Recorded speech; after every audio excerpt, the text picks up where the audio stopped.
Well, I don't think the economic environment is that bad, actually.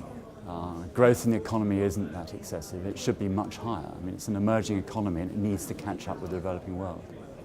Last year, GDP growth was around 1.9%, just under 2%, and this year they're looking at slightly higher.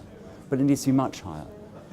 The budget is having to look at how we're going to lessen the budget deficit, so taxes are likely to go up. Consumer spending is desperately needed in order to ignite the economy. So look, I mean, South Africa needs to be competitive.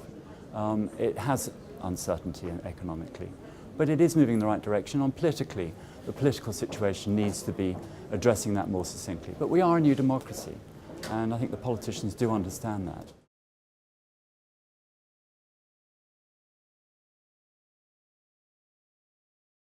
Yes, well, they are quite difficult economic circumstances, as I was saying a while ago. But despite that, I think business is doing great. We're seeing profits going up and at good levels. We're seeing the stock market at very high levels. It's record levels, in fact, which is highly encouraging, and it basically reflects the strength in the business community.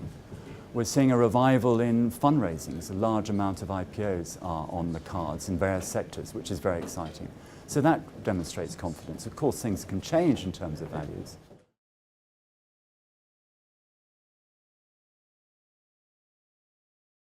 I think South Africa is competing very well. You are hearing stories in the developing world like Brazil where there are particularly big issues. I mean, South Africa does have big issues. It needs to sort that out. I mean, one can't pretend that. In particular, it needs policy certainty. You're not going to see investors until there is that, because investors want to have a clarity on the way the economy is going to go.